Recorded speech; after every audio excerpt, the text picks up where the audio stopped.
Hi guys, welcome back to Spanish language series. This is episode 17.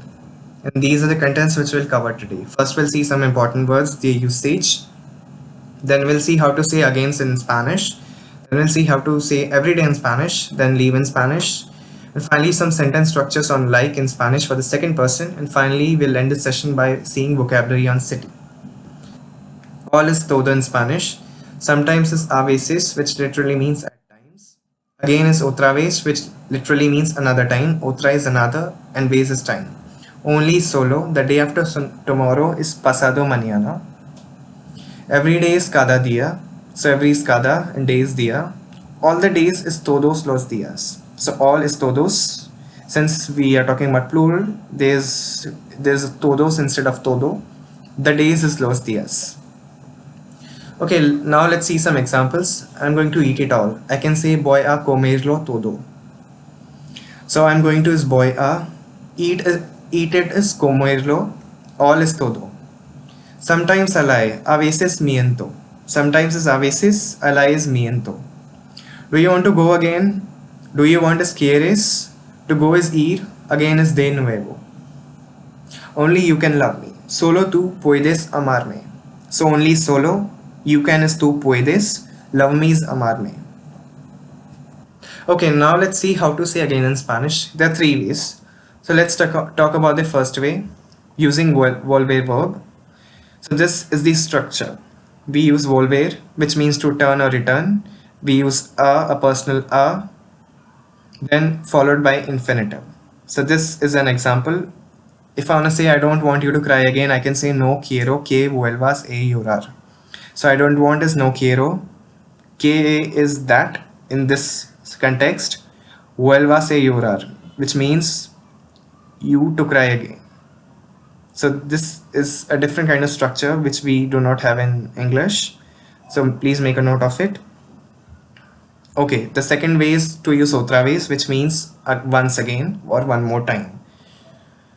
Mucha tarea or otra vez, which means a lot of homework again. The third way is to use de nuevo, which means anew or all over again.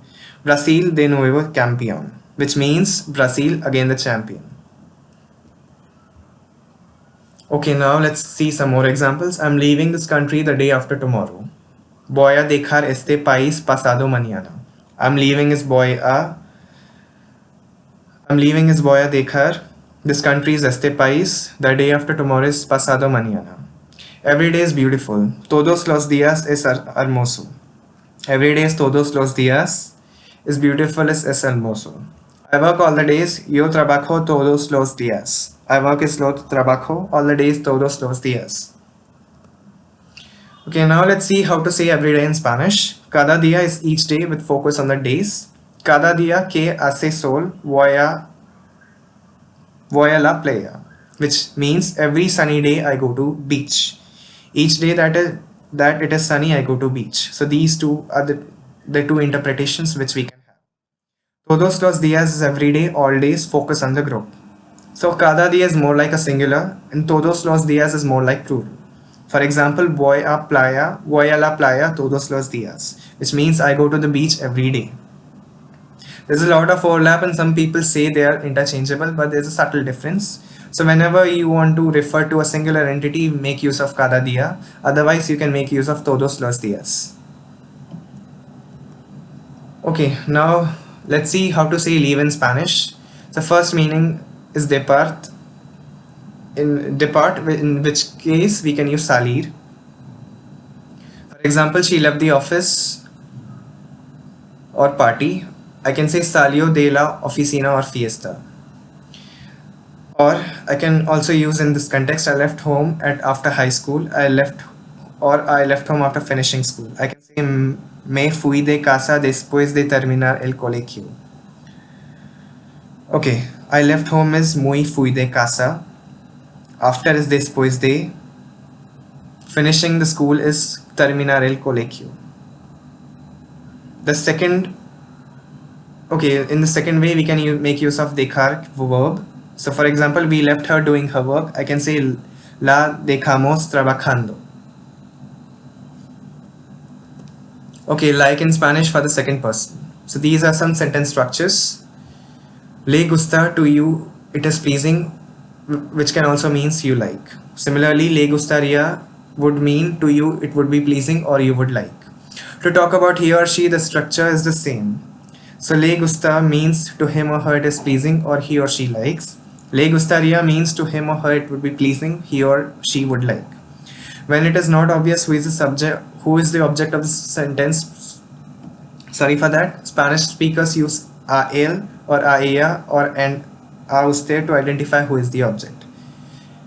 In other words, we make use of pronoun when we are ambiguous.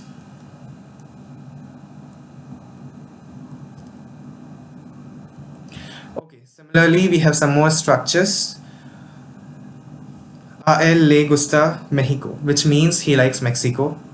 A ella le gusta Mexico, which means she likes Mexico or Mexico.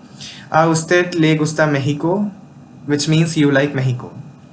In case of questions, we just make a change in intonation of voice.